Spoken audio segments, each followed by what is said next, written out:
अस्सलाम वालेकुम नाजरीन, आप देख रहे हैं प्रोग्राम डिबेट न्यूज़ एनालिसिस और मैं हूं आपके साथ मनीज़ मोइन।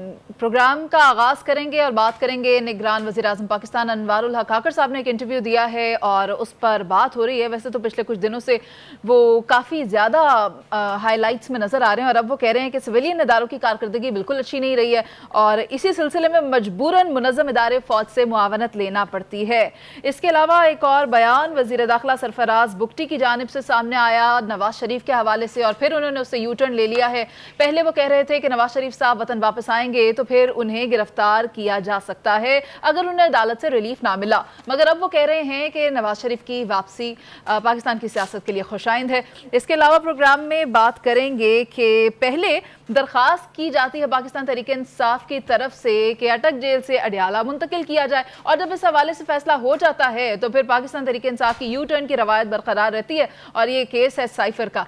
प्रोग्राम में इन्हीं मौज़ूआत पर बात करेंगे। पैनल में मेरे साथ नवीद चौधरी साहब, पीजे मीर सर और जावेद इकबाल साहब मौजूद हैं। गुफ्तगू का आगाज़ मैं करती हूँ पीजे सर आपसे। तो वज़ीर आज़म साहब की स्टेटमेंट आपने देखी, एक नई डिबेट ओपन हो गई है, इससे क्या देख रहे हैं आप? बिल्कुल सही आपने कहा, ये ऐसी स्टेटमेंट से डिबेट ही एमिनेट करती हैं और ये बिल्कुल बेमानी डिबेट्स होती हैं, इसका न सिर होता है न पैर होता है। अब देखिए ना, ये एक केयर टेकर वज़ीर आज़म है, हमें इनकी पूरी रिस्पेक्ट है, लेकिन रिस्पेक्ट क्या है? जनरल असम्बली में एड्रेस कर रहे हैं, 15 बंदे देख रहे हैं, अब वो तस्वीरें देख लें आप तो क्या क्या आपको ज़रूरत है? मैंने पहले भी कहा है, अगर आप देखो, जब इमरान खान गया था तो इंडिया का फॉरेन मिनिस्टर आया था, मोदी नहीं आया था। आज हमारा केयर टेकर है, आप फॉरेन मिनिस्टर को भेज दो, बात तो उसने वही करनी है जो कि फॉरेन ऑफिस आपको डिक्टेट करेगा। ये अपनी जेब से तो को बात करेंगे नहीं। ये तो जो भी प्राइम मिनिस्टर होता है, फॉरेन मिनिस्टर होता है, ये चलता है on the instructions of the foreign office and थोड़ी बहुत पार्टी लाइन भी होती है। लेकिन इसके अंदर यहाँ आई थॉट, ये तो इन्होंने जो स्पीचेस कही हैं और जो आपने रिमार्क्स की बात की है, एक तो कहते हैं कि हाँ भी इलेक्शंस होंगे बिल्कुल as per the constitution, very good, हमें सबको पता है बिल्कुल होंगी। फिर आप जाके जब एक टीआरटी को एक इंटरव्यू देते हैं, उस इंटरव्यू के अंदर काफ़ी एम्बिग्विटी आती है।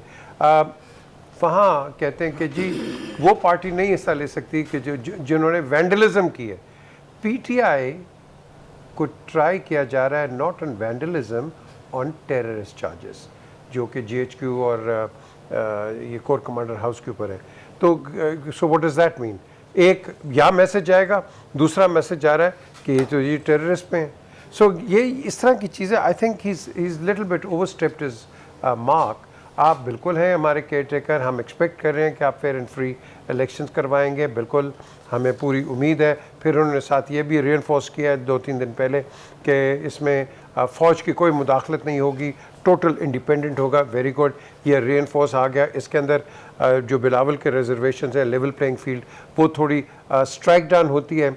लेकिन आज बल्कि एक प्रोग्राम में था, उसमें कमज़मान कायरा ने कहा है कि भाई हमारे तो कोई इख्तलाफात नहीं है और ना ही हम कोई बयान दे रहे हैं। तो ऊपर की लीडरशिप ने दिए बयान पीपल्स पार्टी के, लेकिन कमज़मान कायरा ने बहुत ही, मैं समझता हूँ, संजीदा और बहुत ही सेंसिबल एक उन्होंने आज रिएक्शन दिया अपने व्यू पॉइंट का। बट अगेन यहाँ PMLN से भी यही हो रहा है, एक बयान इधर से आ रहा है, एक इधर से आ रहा है और एक कहीं और से आ रहा है। तो ये एक कन्फ्यूजन पैदा कही है। And to your basic question कि ये जो डिस्कशन एमिनेट हो गई है, ये खिचड़ी दोबारा बन गई है और इस खिचड़ी में आई डोंट नो कि इसका न सिर है न पैर है। हमें आगे जाना है संजीदगी के साथ।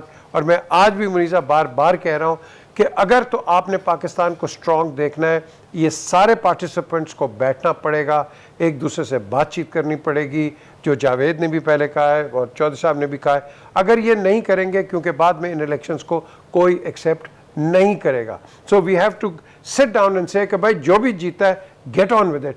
बाकी इंटरिम आएंगे और इंटरिम जाएंगे, दे नॉट प्रॉब्लम। लेकिन एक बात मुझे समझ नहीं आ रही नवीद चौधरी साहब, जो निगरान वज़ीर आज़म साहब हैं वो फ़ौज के हवाले से जो मौक़िफ़ है उस पर बार बार क्लैरिफिकेशन दे रहे हैं। पहले वो कह रहे थे कि पाकिस्तान तहरीक इंसाफ को कॉर्नर नहीं किया जा रहा है एस्टैब्लिशमेंट की तरफ से और इस तरह का तासुर इंतखाबात के हवाले से अगर कोई देखने में आ रहा है तो वो गलत है। और अब एक ये नई स्टेटमेंट आई है, ये ताज़ा स्टेटमेंट है जिसमें वो कह रहे हैं कि सिविलियन इदारों की कारकर्दगी अच्छी नहीं है और फ़ौज से मुआवनत लेना पड़ती है। नहीं, ये बात अगर हम कहें कि हकीकी हवाले से तो है तो दुरुस्त। उसकी वजह यह है कि फ़ौज एक डिसिप्लिन इदारा है, चैन ऑफ कमांड के तहत चलता है, उनके पास हर तरह के वसाइल हैं। अगर वो नागहानी आफात यानी कि सैलाब या ज़लज़ले में आते हैं या कोई वबा फूट पड़े उस वक्त आते हैं, तो उनके पास एक पूरा निज़ाम होता है, वो काम करते हैं। और ये बात हमारे इल्म में है, कोई ऐसी इसको बार बार दोहराने की ज़रूरत भी नहीं है। निगरान वज़ीर-ए-आज़म का मसला ये है कि ज़ाहिर है जहाँ से वो अपॉइंट हुए हैं तो वहाँ उन्होंने एक शुक्रिया भी तो अदा करना है ना वक़्त वक़्त से, तो अपना रुख उधर करके वो कह देते हैं कि जनाब आपका काम बड़ा अच्छा है। लेकिन ये हमने देखा है कि जिस वक्त इन चीज़ों को बार बार रिपीट करें ना, फिर वो काउंटर प्रोडक्टिव हो जाती हैं, अपना असर खो देती हैं। तो इस तरह की गुफ्तगू करना और हर हवाले से उधर लेके जाना वो दुरुस्त नहीं है। आप रियासत पाकिस्तान का मौक़िफ़ अक़वाम मुत्तहिदा में जाके पेश करें, बिस्मिल्लाह, बहुत अच्छी बात है। वहाँ 15 बंदे हों, वहाँ 1500 बंदे हों, जो मौक़िफ़ है आपका आप उसको पेश कर दें। फिर जब आप बैनुल-अक़वामी मीडिया से मिल रहे हैं तो आपको बतौर वज़ीर-ए-आज़म इस बात का इल्म होना चाहिए कि क्या सवालात हो सकते हैं, आलमी सूरत-ए-हाल क्या है, किस तरह से हमारे मीडिया को 2011 के बाद पर्टिकुलरली मैनिपुलेट किया गया, हमारी इस्टेब्लिशमेंट ने किया और उसके साथ बाहर तक गए। वहाँ सवाल किस किस्म के आ सकते हैं, आपने देखा नहीं कि किस तरीके से वाइट हाउस के अंदर सवाल किए गए, किस तरीके से स्टेट डिपार्टमेंट के अंदर के सवाल किए गए, और बहुत सारे लोग जो बाहर से आते थे साफ़ी, वो क्या सवाल करते थे। तो आपकी तैयारी उस हवाले से होनी चाहिए। बातें वही हैं, जो बातें ये कर रहे हैं वो बहुत ज़्यादा कोई ऐसी अनहोनी नहीं है, गैर मामूली नहीं है, खिलाफ मामूल नहीं है, बातें वो दुरुस्त कर रहे हैं। लेकिन ये है कि उसको एलेबोरेट कैसे करना है, उसमें कोई ना कोई कहने की कमी पाई जा रही है। फिर वो जब हमारे मीडिया के अंदर आती है तो और तरीके से उछल जाती है, जिससे ये सारी एक कन्फ्यूजन क्रिएट हो रही है। कन्फ्यूजन नहीं है, वो ये कह रहे हैं, उनकी बात को आप गौर से सुने, वो कहते हैं कि फ़ौज एक मुनज़्ज़म इदारा है, हम हर चीज़ में उससे हेल्प लेते हैं। ये बात दुरुस्त है। इलेक्शन कराने से लेकर सैलाब, ज़लज़ला, कोविड को और मसला आ जाए तो हम फौज की हेल्प लेते हैं बतौर इदारा। एक सर एप्रिसिएशन तो ठीक है, लेकिन डेप्रिशिएट भी तो कर रहे हैं सिविलियन इदारों। जी, वो इस तरह से कर रहे हैं कि वो ये कह रहे हैं कि सिविलियन इदारों के अंदर कैपेसिटी नहीं है। वो ये नहीं बता पा रहे कि कैपेसिटी क्यों नहीं है, जब इख्तियार ही नहीं है आपका। मैं एक छोटी सी बात करता हूँ, वज़ारत ख़ज़ाना एक इदारा है ना, जब आपका वज़ीर ख़ज़ाना ये कहे कि भाईजान डॉलर, चीनी और गंदम स्मगल हो रही है, तो उसका मतलब उसको सपोर्ट नहीं है। सही। लेकिन जिस वक्त फौज ने सपोर्ट करना शुरू किया तो आपने देखा कि डॉलर कंट्रोल होना शुरू हो गया। अब डॉलर कहाँ आ गया, 290 से नीचे आ गया ना। तो वहाँ सपोर्ट नहीं होती, फौज के अंदर एक सपोर्ट है, पूरा निज़ाम है। जब एक पेज बन जाता है तो एक और तरह से काम होता है, जब एक पेज नहीं होता तो और तरह से काम होता है। फौज करती है तो काम हो जाता है। वो हाँ सिविलियन को मुर्द अलावा ठहराएं, वो ये कहें कि भाई सारे इदारे, गुफ्तगू यूँ करनी चाहिए उनको कि अगर सारे इदारे मिलकर आइन और कानून के तहत काम करें तो बेहतर नताइज हासिल किए जा सकते हैं।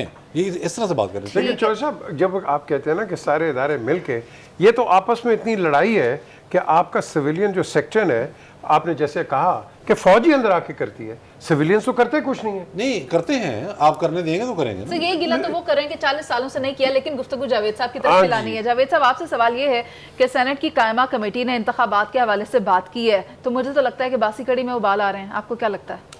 देखो, कायमा कमेटी ने भी बात की है इलेक्शन को 90 डेज में करवाएं, लेकिन उनको भी पता है कि ये सिर्फ एक बयान है, इससे आगे कुछ भी नहीं होना। वक्त तो गुजर गया, वक्त तो गुजर गया, बस अब पानी में सारे मदानी मारना चाह रहे हैं। जिस तरह आपके प्राइम मिनिस्टर पानी में मदानी मार के शोर मचा के बताना चाह रहे हैं कि भाई दुनिया वालों मैं भी प्राइम मिनिस्टर हूँ। इससे ज़्यादा मुझे नहीं समझ आती कि एक प्राइम मिनिस्टर जिसने सिर्फ डे टू डे पाकिस्तान के मामलात को चलाना है, तो वो अपने आप को इतने किस्मत से बानी गए, तो अब वो साबित ये करना चाहते हैं कि मैं बहुत ही पढ़ा लिखा, और दूसरा मेरे अंदर इंटेलेक्चुअलिज्म इतना ज़्यादा है कि मैं दुनिया के हर टॉपिक पे बड़ी परफेक्ट गुफ्तगू कर सकता हूँ। बुनियादी तौर पे ये इस लेवल की गुफ्तगू, और जिस तरह वो कश्मीर के ऊपर, इंटरनेशनल अफेयर के ऊपर आपने देखा होगा माजी में जिस तरह इसराइल के हवाले से उन्होंने बात की, मतलब प्राइम मिनिस्टर को ज़ेब नहीं देता, और इंटरिम प्राइम मिनिस्टर हैं ये, इनको वो आपने बिल्कुल ठीका जाना भी नहीं बनता था। और फिर इलेक्शन के ऊपर बात करना, इनको इतना सिर्फ कहना चाहिए था कि भाई ये काम इलेक्शन कमीशन का है, जब इलेक्शन कमीशन कहेगा हम उसको तमाम एडमिनिस्ट्रेटिव सपोर्ट देंगे, बस दैट्स इट। जो पैसे चाहिए होंगे वो पैसे देंगे। लेकिन ये कमेंट करना कि इस पार्टी को माइनस हो सकती है, ये लीडर प्लस हो सकता है, ये उनका काम नहीं उनका बनता। मैंडेट ही नहीं और है। जानबूझ के फजूल में अपने आप को कंट्रोवर्शियल कर रहे हैं, लेकिन वो कंट्रोवर्शियल बेचारे इसलिए कर रहे हैं कि वो आउट ऑफ एक्साइटमेंट, वो प्राइम मिनिस्टर बन गया ना, सेल्फी वो सेल्फियों के चक्कर में और एक्साइटमेंट के चक्कर में उनको ये नहीं समझ आ रही कि किस टाइम पे मैंने क्या स्टेटमेंट देनी है और मेरा ऑब्जेक्टिव क्या। सो बुनियादी तौर पे उनको एक और भी मसला आ रहा है। मसला ये आ रहा है कि उनके पास तो अख्तियारात हैं इतने ज़्यादा, लेकिन इस्तेमाल करने की सलाहियत नहीं है, क्योंकि इस्तेमाल कहीं और हो रहे हैं, कहीं और से होने, जिसकी तरफ आप सब ने इशारा किया।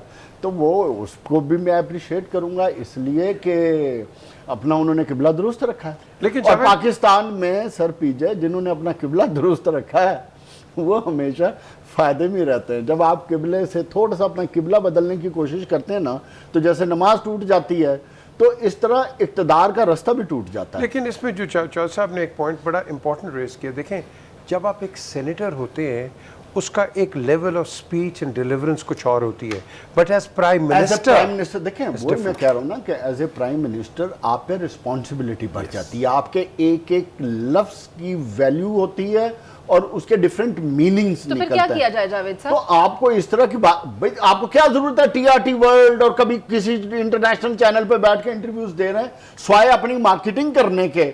मुझे नहीं लगता कोई और ऑब्जेक्टिव है उनका। ठीक है भाई मार्केटिंग, तो आपको मार्केटिंग की भी क्या जरूरत है? अगर आपको इतना शौक था तो जो आपका सबसे, जिस बंदे ने आपसे इंटरव्यू करना था, जो मैं आपसे बात कर रहा था, सीएनबीसी ने, इन सबसे मोतबर अदारा, आपने उसको तो इंटरव्यू दिया नहीं। जावेद साहब, एक तो ब्रेक का आपको कहा जा पता रहा है। था, तो इसलिए मेरा ख्याल है कि प्राइम मिनिस्टर को आप माफ कर दें, बेचारे एक्साइटमेंट में ये सारी बातें कर रहे हैं, एडी कोई बेचारों के पास ना अख्तियार है ना उनके कहने पे कुछ होना है। ठीक मिट्टी है। पाओ। ठीक है, मुझे एक ब्रेक का कहा, लेकिन ब्रेक के बाद जब वापस आएंगे तो बात करेंगे कि नवाज शरीफ की वापसी के हवाले से और उस पर निगरान वजीर दाखिला का जो बयान सामने आया है। आप साथ रहिए।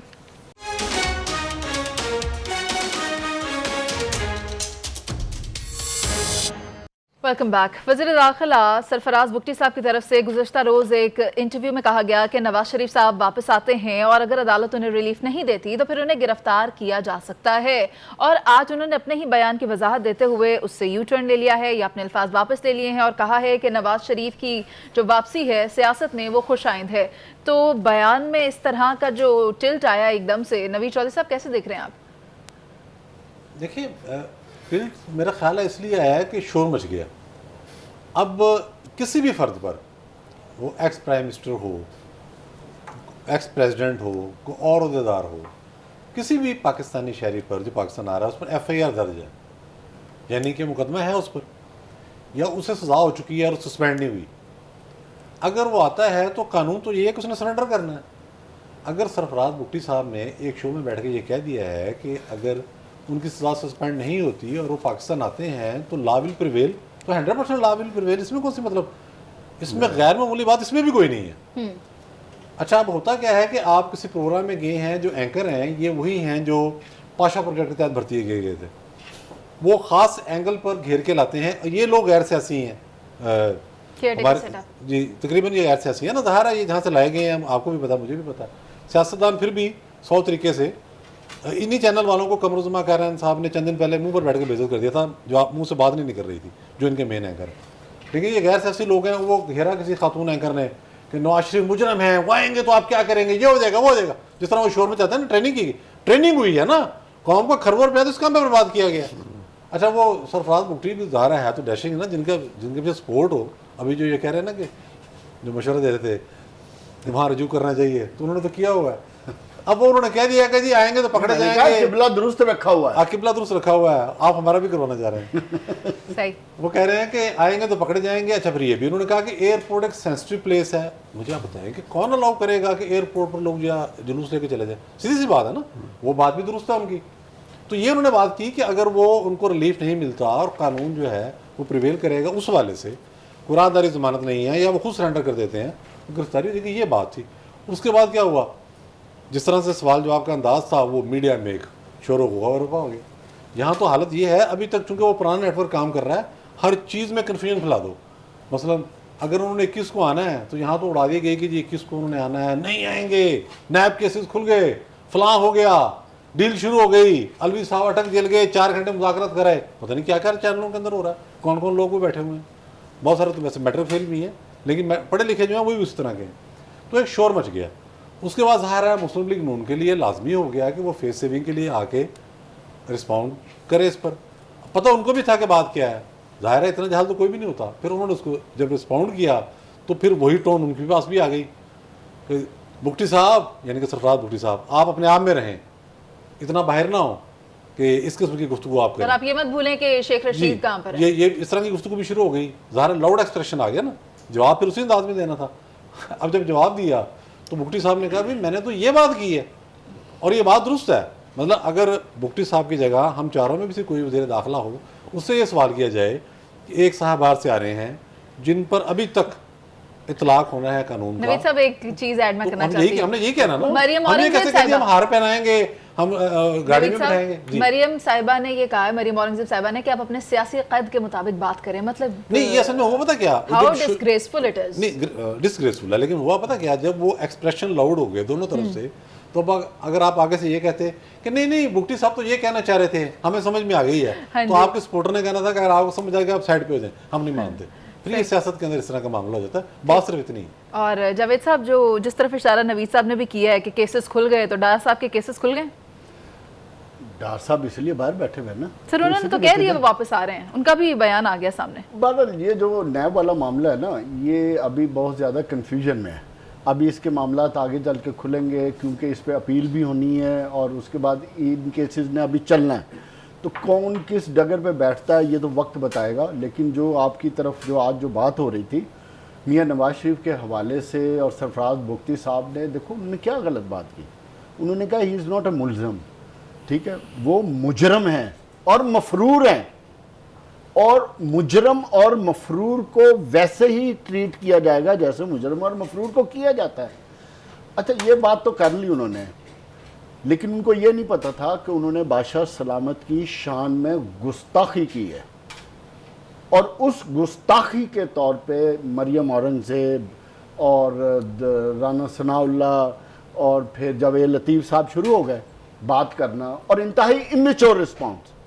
मतलब ये वही तरीका अडॉप्ट हुआ है जो पीटीआई में इमरान खान के बारे में जब गुफ्तगू होती थी कि इमरान खान को अरेस्ट कर लिया जाएगा, ये मुजरम है, इन्होंने करप्शन की है, तो जो पीटीआई के हॉक्स जिस तरह रिस्पॉन्ड करते थे, ये बुनियादी तौर पे इनका प्रॉब्लम है। मरियम औरंगजेब और जावेद लतीफ की आपने बात की है, इश्तियाल अंगेज तकारीर पर, इनको 30 तारीख को तलब किया गया अदालत की तरफ से।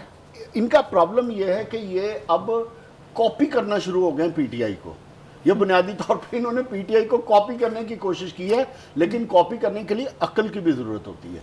कहते हैं अक्ल इनके पास है नहीं है। पता है कि इनका लीडर मुजरम है, 50 रुपए के स्टाम्प पे मफरूर है, अदालतों में उसके इश्तिहार लगे हुए हैं, अभी अदालत में क्लियर नहीं हुए तो डेफिनेटली वो अरेस्ट होगा। और मैं तो सरफराज बुगटी साहब पे सलूट करने को दिल करता हूं। अल्लाह की शान, आप इंटीरियर मिनिस्टर हो यार, आपको अपोलोजेटिक होने की क्या जरूरत है, आपको वजाहत देने की क्या जरूरत है। आप चुप करके बैठ जाओ, सुकून से इनको करने दो, ये आपस में टकरे मारने दो, आप इनका तो मसला हल हो जाएगा।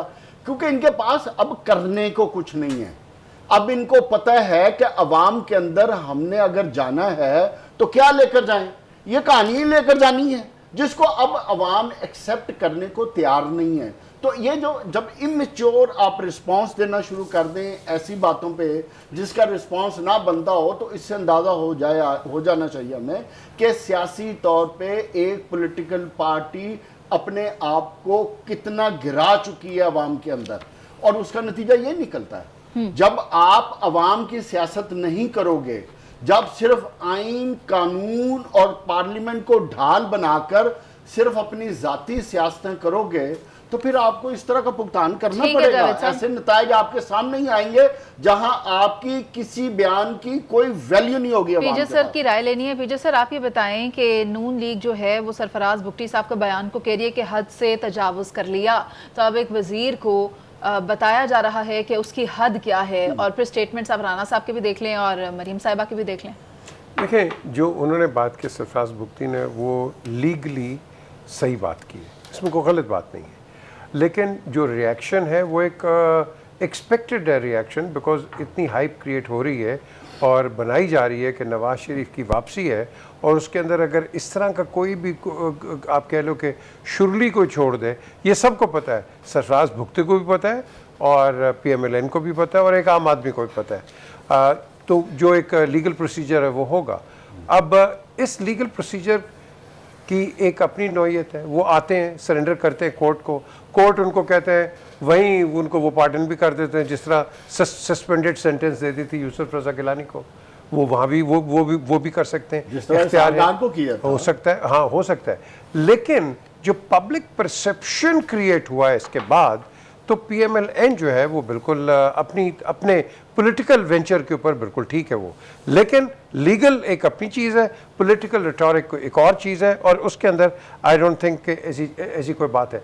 लेकिन इसके साथ साथ एक और भी एक चीज़ है, देखें नवाज शरीफ 3 दफ़ा वज़ीर आज़म रहे हैं, आप उनको जिस तरह अभी चौधरी साहब ने भी इसको टच किया थोड़ा सा कि जिस तरह मिनिस्टर ने कहा कि भाई कोई मॉब नहीं जाएगा एयरपोर्ट पे, डोंट फॉरगेट बेनज़ीर भुट्टो साहिबा को जहाज़ में बताया गया था जब वो दुबई से आ रही थी कि बीबी आप हेलीकॉप्टर पर जाएं।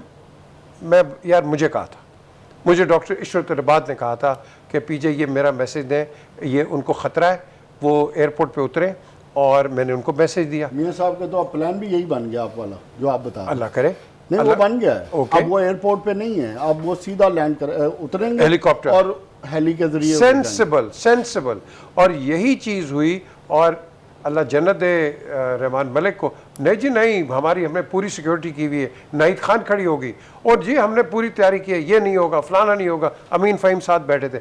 मैंने कहा जी ये एक मैसेज है गवर्नर का, अब आप चाहें, बिकॉज इन्होंने मुझसे खुद पूछा बीबी ने कि P J what is the security situation, मैं कहा बीबी this is what the message is, please ना जाएं आप।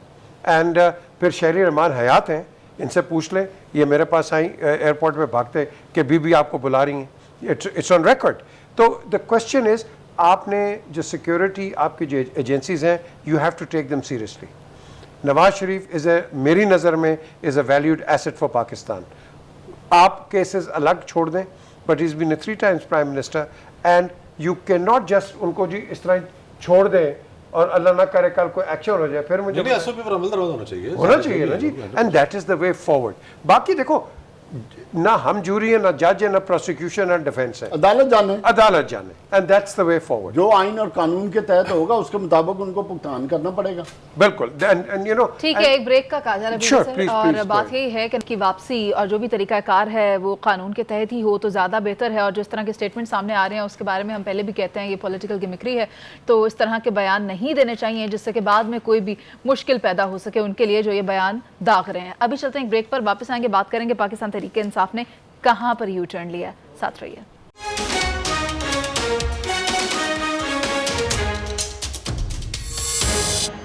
Welcome back. पहले दरख्वास्त दायर की जाती है पाकिस्तान तहरीक इंसाफ के वकला की तरफ से कि जो साइफर की समात है उसको अटक से अडयाला मुंतकिल किया जाए, और जब उस पर फैसला आ जाता है तो पाकिस्तान तहरीक इंसाफ के जो चेयरमैन हैं वो अटक से अडयाला मुंतकिल होने से इनकारी हो जाते हैं। इसके अलावा जो साइफर गुमशुदगी केस है उसमें इमरान खान साहब और शाह महमूद के जुडिशल रिमांड में 10 अक्टूबर तक की तौसी कर दी गई है। जावेद साहब क्या देख रहे हैं? पहली बात है, आप अपने अल्फाज का चुनाव ठीक करें। इनकारी नहीं होते, वो ये कहते हैं कि मैं अडयाला जेल में ही कंफर्टेबल हूँ, मैंने अपने आप को एडजस्ट कर लिया। अटक जेल में, सॉरी सर ने आपने मुझे कहा अपने अल्फाज दुरुस्त करो, आप अपने अल्फाज देखें। तो मैंने तो दुरुस्त कर लिया ना। हाँ जी। लेकिन उसमें ज़रा टाइमिंग का मसला हो गया, या कह लें कि खान साहब को लेट याद आया, उस वक्त तक फैसला आ चुका था, उनको ये भी नहीं पता था फैसला आया हुआ इस बारे में, सिर्फ रिटन फैसला आना था। बहरहाल वो लेट हो गए, आ गए। लेकिन इसमें भी खान साहब और अडयाला जेल माशाल्लाह लकी जेल है। पहले 4 प्राइम मिनिस्टरों को तो वो संभाल चुकी है, अब ये 5वां नंबर है, तो अल्लाह खैर करे ये जेल में और कितने प्राइम मिनिस्टर आएंगे, नंबर तो काउंटिंग चलती रहेगी। लेकिन इस जेल में जो बी क्लास की सहूलत मौजूद है, और जो मैं अभी देख रहा था उनको एक अर्दली भी मिल गया है और उनका कमरा भी ठीक ठाक है, खाने का इंतज़ाम ठीक है। लेकिन जो इमरान खान चाह रहा था, वो चाह रहा था कि मुझे इन सहूलतों के बगैर अब अटक जेल में रहने दें। मैं अब जो मेरे साथ जिस तरह के सलूक किया जा रहा है, मैं उस सलूक से खुश हूँ। वो एक पैगाम देना चाहते थे, लेकिन बुनियादी तौर पे अगेन ये एक सियासत है, ये भी एक सियासत है। ये अपने फॉलोअर्स को, पॉलिटिकल वर्कर्स को ये बताना चाहते हैं कि कठिन हालात में, मुश्किल पीरियड में भी मैं चट्टान की तरह खड़ा हूँ। तो ये जो अडयाला जेल है ये ज़रा कंफर्टेबल है उसकी निस्बत, तो उसमें ला के मुझे नहीं अडयाला कंफर्टेबल जेल है। अच्छा। तो मैं कंफर्ट जोन में, I am not happy with that. बुनियादी तौर पे वो ये पैगाम दे रहे हैं। लेकिन बात यह है कि जब इमरान खान को ये सोचना चाहिए था, जब उनके वकला ने ये एप्लीकेशन दी थी जेल के चेंज करने की, तो ये उस वक्त सोचना था, उस वक्त भी इनको पता था। लेकिन इस स्टेज पे ये बात करना मैं समझता हूँ कि मुनासिब नहीं है। शायद उनको ये नहीं पता था कि हालात ऐसे बन जाएंगे और वो अपने आप को जो मर्द आहन के तौर पे पेश कर रहे हैं और ये साबित करना चाहते हैं कि वो मुश्किल से मुश्किल हालात का भी मुकाबला कर सकते हैं। तो उन्होंने अपनी इंड्योरेंस टेस्ट भी कर लिया, देख लिया कि मुश्किल हालात में कैसे सर्वाइव करना है। तो मेरा ख्याल है कि उनके जो आसाब हैं, जो उनकी एक्सरसाइज है, मैं तो यही कह सकती हूँ कि कोऑर्डिनेशन के अलावा उन्होंने अपना टेस्ट किया कि मैं मुश्किल हालात में कर सकता हूँ, तो वो उसमें नवीद साहब साइफर केस पे रिमांड मिल गया जुडिशियल, और यही इसमें बात है अहम मुंतकली के वाले से। दरख्वास्त उन्होंने खुद दी थी। जाहिर है कि अगर अटक जेल में वो थे तो मिलने जुलने के लिए जो लोग आते थे उनको फासला तय करना पड़ता था। लोग ज़्यादातर लाहौर से जाते थे, इस्लामाबाद से जाते थे इनके वकला, ये एक मसला दरपेश था। लेकिन साइफर केस अब मेच्योर होता जा रहा है और उसमें शाह महमूद कुरैशी पहले ही गिरफ्तार हैं। अब ऐलान कर दिया गया कि चलान भी जमा कराया जाए, उसका अदालत की तरफ से कह दिया गया कि चलान पेश कर दे। तो सारी चीज़ें लवाजमत उसमें पूरे हो चुके हैं। एक बहुत आला जो हसास अदारे के अफसर हैं उनकी गवाही भी रिकॉर्ड हो चुकी है, बहुत सारी चीज़ें इसमें आ चुकी हैं। आज़म खान साहब पहले ही इसमें जो प्रिंसिपल सेक्रेटरी थे साबिक, वो भी बयान रिकॉर्ड करा चुके हैं। अब जो समातें होंगी वो खुली अदालत में होंगी और उसमें इन पर्सन हाज़िरी ज़रूरी है चेयरमैन PTI की, उनको वहाँ हाज़िर भी होना पड़ेगा। अब अटक से उनको ले के अदालत में आना ये एक मामला बनना था, क्योंकि इस केस ने अब अपने अंजाम की तरफ जाना है, तो ये ज़रूरी हो गया था कि उनको अडयाला जेल में लाया जाए।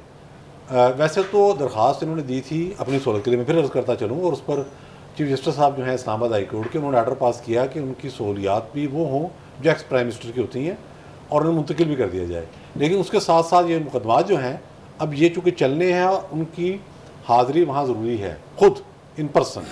इसके साथ जो एक और केस भी है इद्दत में निकाह का, और उसमें जज कुदरतुल्लाह साहब जो हैं वो ये कह चुके हुए हैं एक से ज़ायद 2 बार कि ज़ाती तौर पर पेश किया जाए चेयरमैन PTI को। लेकिन इसका ताल्लुक बहरहाल इस मामले का जो अब होने जा रहा है ये साइफर केस के साथ है। ठीक है, उसमें हाज़िरियाँ होंगी और वो फिर वो अदालत जाएंगे, जेल से अडयाला जेल से लेके जाएंगे, ज़रा फासला कम पड़ेगा और उसके नतीजे में हम देखते हैं फिर क्या बनता है। ठीक है पीजे सर, आप ये बताएं कि ये जो सानहा 9 मई था उसमें पहले 9 रहनुमाओं को रिहा किया जाता अदालत की तरफ से, जिनमें के 4 हैं जिन्हें अबूरी ज़मानत दी जाती है, लेकिन उस रिहाई के बाद उन ख़वातीन को दोबारा अरेस्ट कर लिया जाता है, यानी छोड़ देते हैं फिर पकड़ लेते हैं। क्या सिलसिला चल रहा है?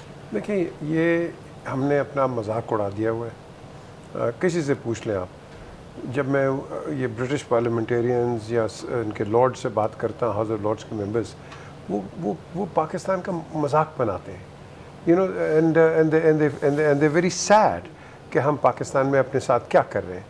देखो ना, हम किसी को अगर पकड़ना है तो जो जिस तरह आपने सारा वक्त वो नवाज शरीफ का कहा जी करप्शन अकामे पे बाहर कर दिया, व्हाट अ जोक। अच्छा, फिर अब यहाँ बात आई, ये बिल्कुल सही है जिस तरह अभी शहबाज ने कहा कि भाई उधर ना जाओ PMLN बिकॉज आपकी एक्सेसिबिलिटी नहीं है, जब वो इधर आ जाएंगे तो then you can meet him. The same thing जो जावेद अब जो चौसा बात करें, इनके जो सपोर्टर्स हैं या मेंबर्स हैं फैमिली के भी, उनके लिए अडयाला जेल इज़ अ मोर आपके लोग कन्वीनियंट प्लेस, प्रैक्टिकल प्लेस। तो और उनके केसेस भी हैं जो यू नो फॉलो करते हैं इस्लामाबाद हाई कोर्ट के अंदर। सो ये जो चीज़ है, इसको जो हम डिस्कस करते हैं, मेरी नज़र के अंदर ये इर्रेलेवेंट है। ये एक कानूनी प्रोसीजर है और कानून आपको, मैं समझता हूँ बड़ा अच्छा है। जज ने कहा इनको एक एक्सरसाइज मशीन भी दें, उन्होंने भी कहा हम मुझे बेटर क्लास दें, और आप यू नो जो एक्स प्राइम मिनिस्टर की चीज़ है। लेकिन अभी जावेद जो बात कर रहे थे, मैं कह रहा हूँ कि इसको ना private ex prime ministers club कर दें, क्योंकि सारे प्राइम मिनिस्टर्स इधर ही जाते हैं and they all look for better. तो इसको फैसिलिटीज़ को बेहतर कर दो, ओपन प्रिजन कर दो, नहीं तो जिस तरह के बाहर का होता है। एक और नाम बना दें, प्राइम मिनिस्टर हाउस 2.0। नहीं जी, बाहर के मुल्कों के अंदर ओपन प्रिजन्स होते हैं जो कि you sometimes you have to pay for it. आप वहाँ रहते हैं, स्टेट का खर्चा नहीं होता है। कह रहा हूँ कि 5वां प्राइम मिनिस्टर है, फिर 6ठा भी आएगा, 7वां भी आएगा। नहीं देखें, तो क्यों ना उसको प्रॉपर को नाम दे देना प्राइम मिनिस्टर के हवाले से। ये देखें जावेद, ये एक ऑनगोइंग एनिग्मा है, आप सही कह रहे हैं। इसमें अभी और भी आएंगे, हो सकता है काकड़ साहब आ जाए बाद में, तो ये we don't know. But the question is कि nothing is predictable, everything is unpredictable in a country. किसी को पकड़ना है आपने, आप अब साइफर की बात करते हैं, वो उसने यूं कहा साइफर साइफर, किसने पढ़ा साइफर वहाँ, मुझे बताओ, इसकी ऑथेंटिसिटी क्या है, किसने, कौन प्रूफ देगा? हाँ जी ये साइफर था, ये बात चलिए है। सर, साइफर नहीं भी था, लेकिन हमारा एक सीक्रेट डॉक्यूमेंट तो था ना, जिसको वहां पर हवा में लहरा दिया आप गया। कह रही है ना सीक्रेट, किसने पढ़ा है सीक्रेट है वो? सर लेकिन वो खान साहब ने खुद इस बात को कहा है कि ये आएगा, जो काम मैं आया ये नहीं, साजिशी बयानिया है। जो सीक्रेट डॉक्यूमेंट होता है वो कोड्स में होता है, उसको कोई नहीं पढ़ सकता, और फॉरेन ऑफिस के बाहर नहीं निकलता वो। और वो फॉरेन ऑफिस से बाहर नहीं आता। और ये जो डॉक्यूमेंट अगर लहराया गया है वो डिकोडेड है। यानी बात तो फिर वही आ गई ना कि पाकिस्तान तहरीक इंसाफ के चेयरमैन ने अवाम को बेवकूफ बनाया। अवाम को सारे बेवकूफ बनाते हैं। अगर इमरान खान ने बना दिया तो कोई नया तो नहीं बनाया। 75 साल से इस कौम को अगर बेवकूफ नहीं बनाया, बहस ही खत्म होगी, बहस ही खत्म। जावेद साहब आप अपना किबला दुरुस्त करें। मेरा किबला बिल्कुल ठीक है। प्रोग्राम का वक्त अगर अवाम को सियानपुना बनाया होता तो आज पाकिस्तान का ये हाल होता। चलिए, प्रोग्राम का वक्त खत्म हो गया। जावेद साहब बहुत शुक्रिया आपका, नवीद चौधरी साहब और पीजे मीर सर। अभी के लिए इजाजत।